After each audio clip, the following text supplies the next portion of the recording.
Shut the fuck up. Thank you, what a lovely welcome. I'm going to try my hardest tonight. I know what you're thinking. You're thinking, Rick, relax. We've already done his worth just seeing you. What? You're a legend. Shut up. Why is he? I'm not a god. Why is that? I'm just an ordinary guy, you know, going around talking to people. Sort of like Jesus, in a way, but better. Well, I've actually turned up.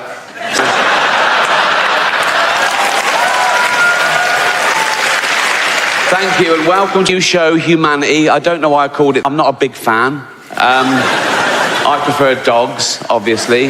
Dogs are better people than people, aren't they? They're amazing dogs. They're our best friend. They guard us, they guide us. There's medical detection dogs that can smell if you've got, like, AIDS. I'm not a doctor, but their noses are like 1,000 times more sensitive than ours. So they sort of go, "Poor, you're well HIV." Fuck, you know. And you go, "You can smell AIDS on something." Yeah. Then why didn't you smell it on the bloke I brought home last night then, you fucking idiot?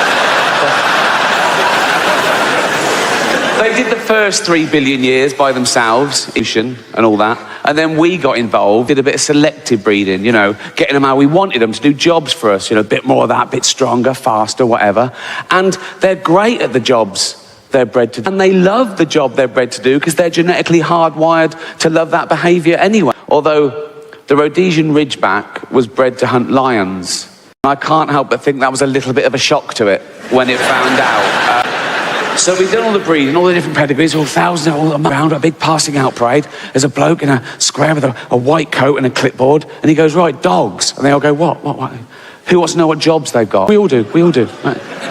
Okay, Labrador. Yeah? Do you like carefully bringing back dead ducks? Yeah. That's your job. Amazing, that is amazing. That is my favourite job. That is my favourite job. Jack Russell, in down rabbit holes. Yeah. That's your job. Fucking hell, best day ever. Best day ever. Miniature poodles, yeah. Do you like being carried around by elderly homosexuals? Yeah. That's your job. That's your job.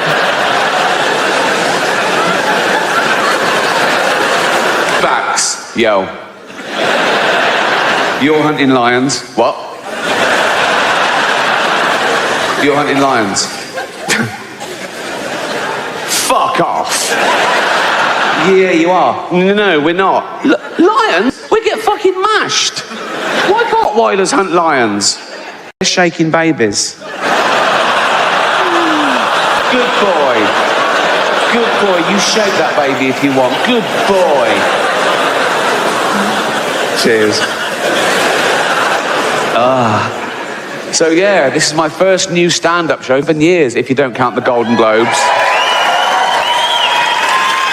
The Golden Globes, very different. Oh God, different vibe. 200 million people watching around the world, and it's live, you know, big thrill. But with that many people watching, there comes a bit of stick. Everyone's different. Everyone's a blogger. Everyone goes, "I was offended." Oh. Why? He said an horrible thing. We said loads of horrible things. Yeah, but that was a thing that I care about. And that's the thing about offence, isn't it? It's about feelings, things are personal. I don't care about the so-called backlash, you know, comedian in hot water. Ooh, you know. But my girlfriend Jane, she does worry a bit, and she reads things. Oh, why are they right? What have you said? Why? I go, don't worry about it. They're not coming to the house. Fuck them. So I wind her up. I pretend I'm going to say much worse things than I ever would. Think of that. I have to make up worse jokes than I actually... just to scare my girlfriend. So when I'm doing the Golden Globes, we go out about a week before. It's in LA. We fly out, right? And I'm writing jokes. The ceremony approaches, and, you know, they release sort of more presenters, and I take my pick. I go, "Oh, yeah, I've got a good intro for them. Yeah, I'll do. Yeah. Mel Gibson. Yeah, I'll introduce him. Yes." And about 3 days before this last, right, just to wind Jane up, I said, "Oh, I've got a good intro." She went, "What?" I said, Bill Cosby would make our next presenter sleep on the couch. Please welcome Helen Mirren. I didn't do it. She went, "You're not going to do it?" I said, No, I'm not going to do that. Next day, I got her again. I said, is this too much then? I said, not even Bill Cosby carries enough tranquilizer to bring down this next magnificent beast. Please welcome Melissa McCarthy. I didn't do it. I'd never tell a joke like that. It's horrible. I was just doing it to annoy Jane. I'd never think of that. So don't, even on the day, on the way to the red carpet or in the limo, just to wind her up, I said, oh, I'm going to start off with a funny little one-liner, just an old-fashioned joke. She went, oh, what? I said, what did the deaf, dumb and blind orphan get for Christmas? And Jane went, I don't know. I said, cancer.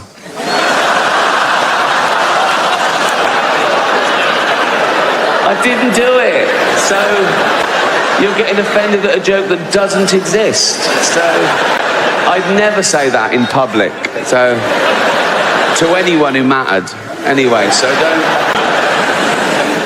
Whereas I didn't have to worry about offending anyone because it just happened, so... The big controversy last time I did it was a Caitlyn Jenner joke. Oh, outrage on Twitter the next day. And by outrage, I mean a couple of people. It was transphobic.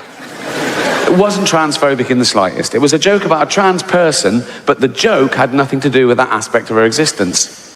And that's the other thing about offence. People get offended when they mistake the subject of a joke with the actual target, and they're not necessarily the same. I'll tell you the joke. You make your own minds up. Right. So... It's live, so they go, and now your host for the 68th Annual Golden Globe Awards, please welcome Ricky Gervais. They go, and they're all clapping, all the actors are looking up, smiling at me nervously. It's brilliant, right?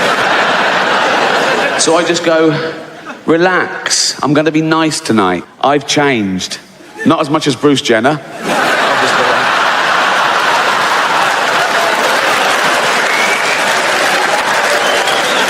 And I go, now Caitlyn Jenner, of course, and what a year she's had. Became a role model for trans people everywhere, bravely breaking down barriers and destroying stereotypes.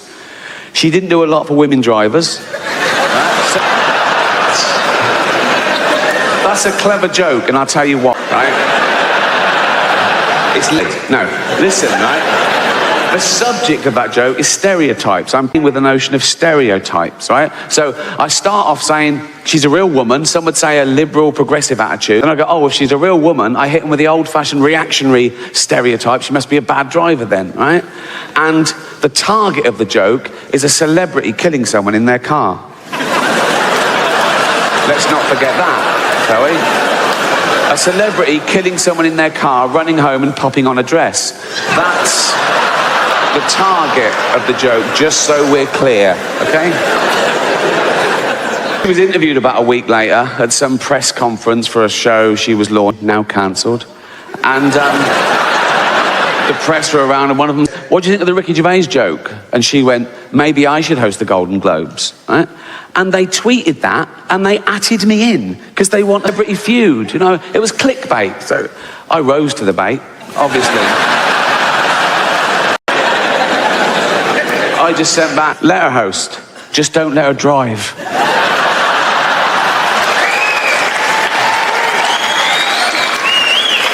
Another website that was in the room, Entertainment Weekly, they tweeted a different headline, and they atted me in as well. And their headline was, Caitlyn finally breaks silence over Ricky Gervais.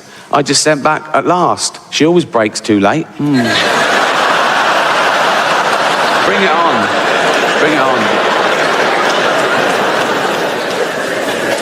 But I'm a considered comedian.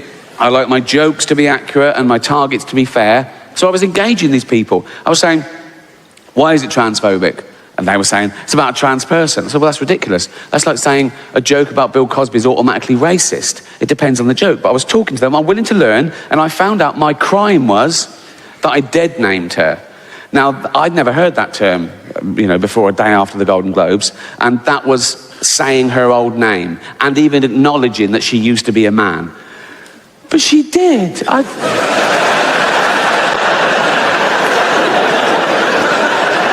I saw him on the Olympic Games. It was decathlete, it was in everything. He was all over the place. Shot put and pole vault. He won a medal. He was famous. He was on telly all the time, but, you know, big, famous man. A huge, I don't know, but I mean, I'm guessing he's a big... But I've learned my lesson. Now, I'd never dead name her now. Now I know it's wrong, I'd never dead name her now. But like years ago, when, you know, she was a man, it was years ago, I'm saying, right? And she went to the doctor, right? And knocked on the door, and the doctor went, "Come in." This is years ago. I'd never dead name her now, but this is like a flashback before anyone. Do you know? So, and he went, "Hello, Bruce Jenner," because that was his name then. The doctor, you know, this was years ago, and the doctor went, "Oh, I'm Bruce Jenner, you big old, how you doing, boy, you fucker, eh? You big old, oh, how you doing, boy? Come here, you fucker. How you doing, Brucey boy? You all right? Right? And Bruce Jenner, because that was his name, this is years, right? So Bruce Jenner went, not too bad, doctor. Not too bad, right? I said, "What can I do for you, Bruce?" "Yeah, fucker, how you doing, boy?" And Bruce Jenner went, because that was his name. Bruce Jenner went, "Look at that." And they went, "Come on, Bruce Jenner, you know the rules." He uses his whole name every time for some reason, I don't know why. "Come on, Bruce Jenner, you know the rules. You can't bring your big old pole vaulting pole in here, mate, you know." Bruce Jenner went, "No, that's not my pole vaulting pole, that's my enormous penis." "Oh, right, yeah, seeing as it is your penis, you can bring it in here, but you should have left your shot puts outside." And Bruce Jenner went, that was his name for 58 years, I think.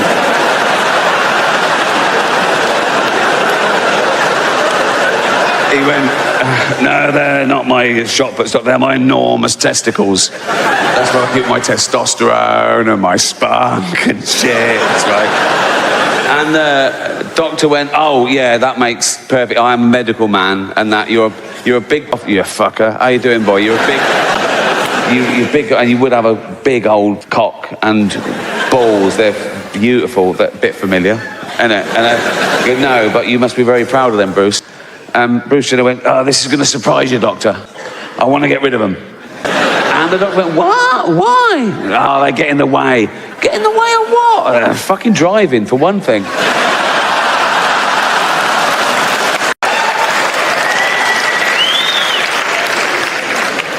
So I'm engaging these people, but I had to say her old name because that gets me into the joke. I say, "I've not as much as Bruce Jenner," and then I do the actual joke. They went, "No.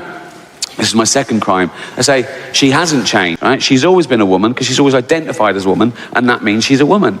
Fine, if that's the rules, you are what you feel. If you feel you're a woman, that makes you a woman. Cool. You know, I'm not one of these bigots that think having all that is science going too far. You know, in fact, I don't think it's going far enough because I've always identified as a chimp, right? Well, I am a chimp. If I say I'm a chimp, I am a chimp. You know, pre-op, but and don't ever dead name me. Don't ever call me Ricky Gervais again. From now on, me Bobo. So I'm going to have species realignment. I'm half hair, to be honest. I'm sort of short with short legs and long arms. I sort of stoop like that. My back's getting hairier by the day. I've got fangs. I love nuts. Oh, I love nuts. And once I was at the zoo and I could tell people would look, so I just started masturbating. So I am a chimp. I am a chimp, if I say I'm a chimp. I've got to live as a chimp for a year, then have hormones, get me all nice and hairy. That'd be lovely, right? I'm going to stay a male chimp, so I can keep all that, right? A male heterosexual chimp, keep the same girlfriend. Jane will be happy. She loves me. She loves chimps, so, you know. And I reckon that's got to be easier for a man to turn into him. We're so close. Than for a man to turn into a woman in many ways. You know what I mean? A bit of hair and a bit like that, as opposed to your cock and balls ripped off and a hole gouged out into... No, I'm not a doctor, but that is the gist of it. I know which one I'd rather have done. And I'm not saying I think chimps are better than women. No way. Any ladies here, right? I can't see you, but to me, every single one of you is equal to a chimp. So I'm gonna have all that done. So I'll do all that. I'll do all the. I'll retain the ability to speak English in emergencies. If I'm talking to Jane, I'm going. She's going. "What is it, Bobo? What is it, Bobo? The fucking oven on. There's a fire." What to me that if Caitlyn Jenner was being chased by a wolf, right, and there was a big fence and a long pole, she'd revert. She'd be over that easy. So, all that done, all that, doing all that, right? I'm legally a chimp. I'll be properly chimped up, right? I'll be able to use chimp toilets and everything, right? And then I'll be walking along Hampstead High Street, holding Jane's hand. Come on, Bobo. Like that, right? We hold hands now, so I don't know why she's suddenly all over me just because I'm a chimp, right? But we'll be all in love, matching jumpers. So, walking, come on, Bobo, in love. Just two guys, And then if a bigot in a white van slows down, goes, that's fucking disgusting. I just fling shit at him and run up a tree. And that's why that joke isn't transphobic, so... Cheers.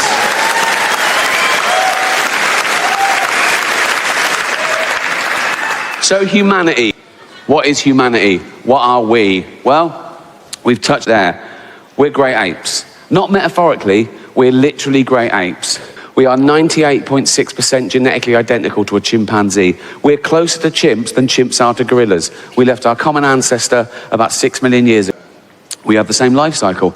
Same life cycle as any other animal, which is our parents mate, we're born, we grow, we mate, our parents die, all our friends die, and then we die. Now, my 7-year-old niece didn't like hearing that, right? But I said, you've got to look. I said, stop crying. I said, you're 7, you know, today. So...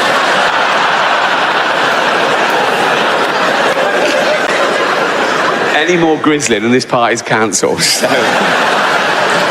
let's take the first of those, right? Birth. It's already an odd one for humanity because the human being is born before the end of its natural gestation period. And by that I mean because of our evolution, our brain is so big, we have to get that huge head out early. That's why this is in parts and supple, right? And then we have to carry on gestating outside the womb. That's why we're so useless. Come to other mammals, right?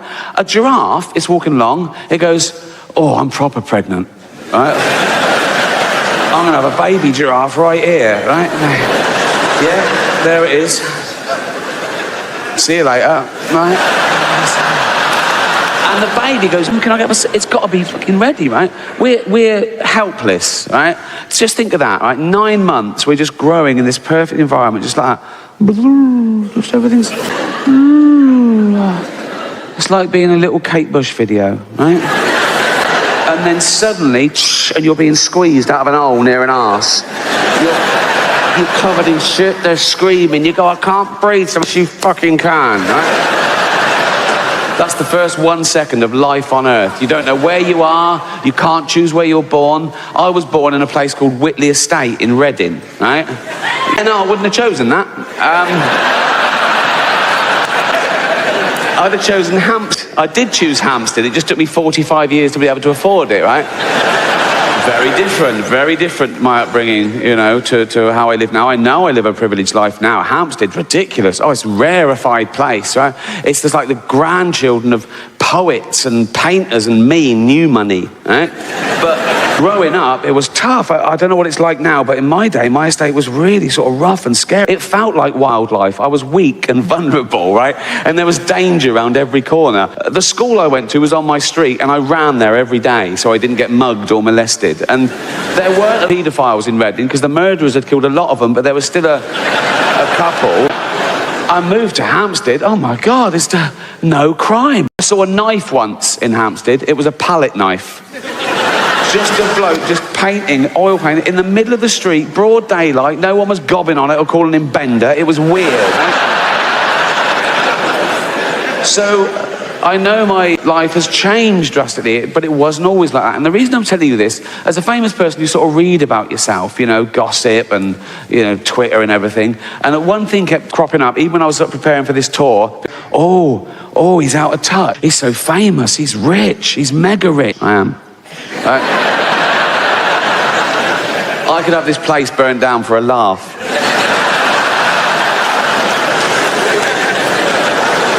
No, but they say things like, oh, he's an observational comedian. How can he say things that relate ordinary scum? And I say, I say, don't call them scum, right? But even the papers, they try and round to it. I do interviews and they'll always be able to say, oh, do you always fly first class? I go, no, often private. And the number of times I've answered this question, right? They say, do you know how much a pint of milk is? It was meant to make you look out of touch, and I don't know, but that's irrelevant, right? Next time a journalist asks me that, I'm going to say, I don't know, mate, but here's £1,000. Run and get me one, will you? Is that enough? Is that enough? Yeah. Another question that I always get with the posh papers, the Sundays, they're doing a profile piece, and they're still trying to alienate you and make you look different, right? And they always say things like, no, you don't have children. I say, no. I say, why don't you have children? Which is a really odd question to ask someone, why don't you have children? As opposed to asking people, why do you have children, right? Let's ask the fat lady in the leggings why she's had 8, shall we? Oh, 9, that one just fell out. That one didn't even touch the sides or disturb a cigarette. That one, boom. You don't claim for that.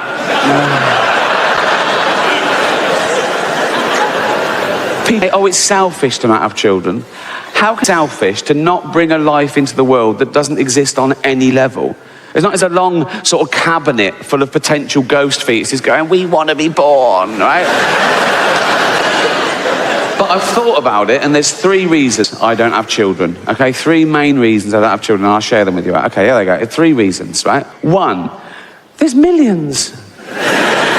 The world's overpopulated. No one's sitting around going, oh, Rick's not, we're going to run out.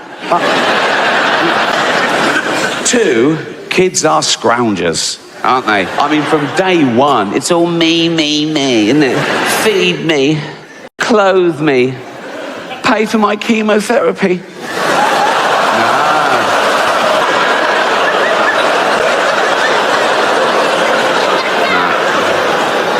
Not my problem, son. Not my...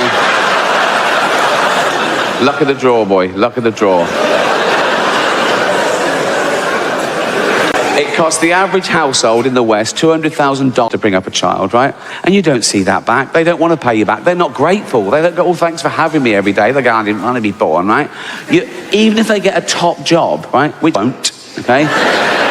You'll never see that money back, right? They just put you in a home, okay? And my kid, he'd be born into ridiculous wealth, wouldn't he? So, he'd be a little cunt.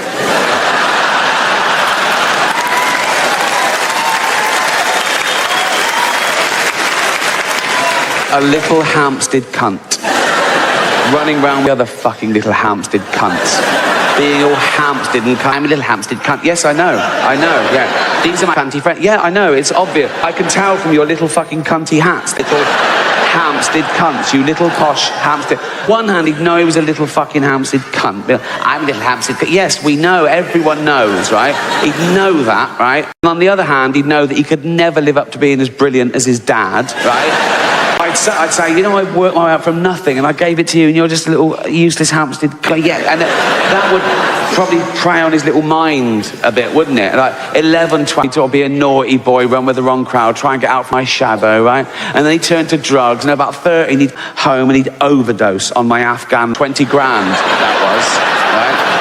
And as he was there, right, convulsed, throwing up his fucking lungs, right, and with his little posh, high-pitched fucking death rattle, right, his little fucking dying words, he'd go, do you love me now, Daddy? No, I never did, and that's why you're never going to be born, you useless fucking junk-fisted cunt.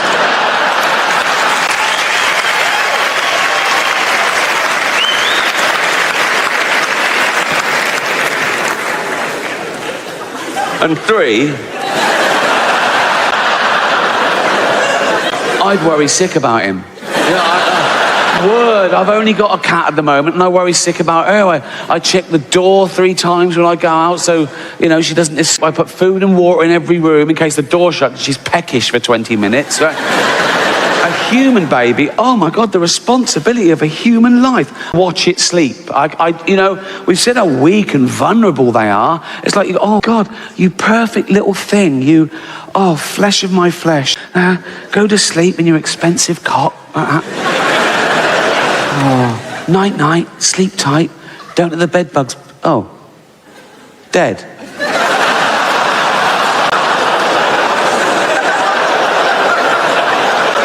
Yeah. Why? Why is it dead? It's just fucking dead. Look.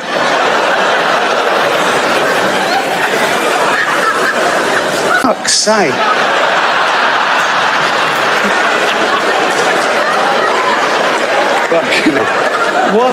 What a fucking waste of time that was. Fuck's sake. Embarrassing. Jane?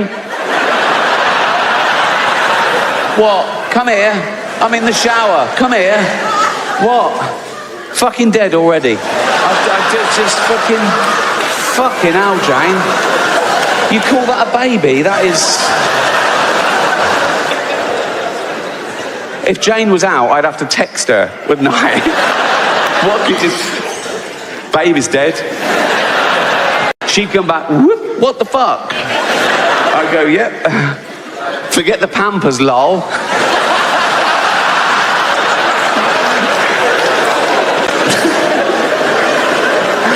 No, but if it made it through the terrifying cot years, right?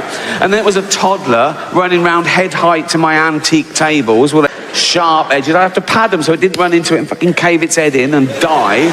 And the social services come round, they say, is this your child, Miss Gervais? And I go, yeah. And they go, what happened here then? I go, it's a fucking idiot. I did think opting for a while, a little third world child, because that would tick all three boxes, wouldn't it? You know? You think of it like, one, right? I wouldn't be adding to the population problem. I'd be alleviating an existing problem. A young kid born through no fault of his own into abject poverty. He would have died without me. I can literally save his life and give him a great upbringing, right? Two, he would be grateful, wouldn't he? He'd want to pay me back, wouldn't he? Particularly if I let him know that all the other kids in the village, they weren't so lucky. They didn't make it out. Right? I'd tell him that early on, so he really bucked his ideas up, right? I'd go, Tundi, come here. Yeah. Go and pop a shirt on, you're not in Africa now, mate. That's better, yeah. Tundi, yeah, water straight out of a tap, innit? Yes, yeah. No, it's not free, it's Hampstead, there's a little, you know, but yeah, of course it's safe, fresh drinking water, have as much as you want, have a bucket full, straight out of a tap, fresh drinking water, there you go and clean the car, go on.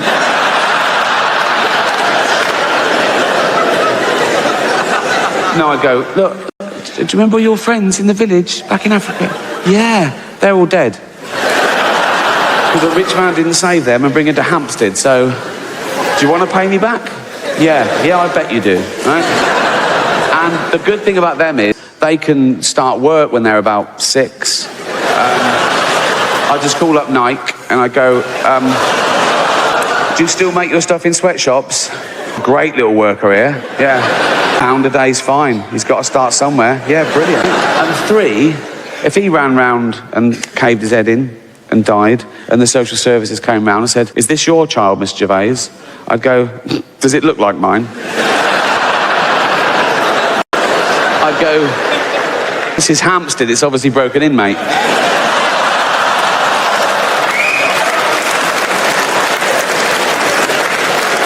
That's why I don't have kids.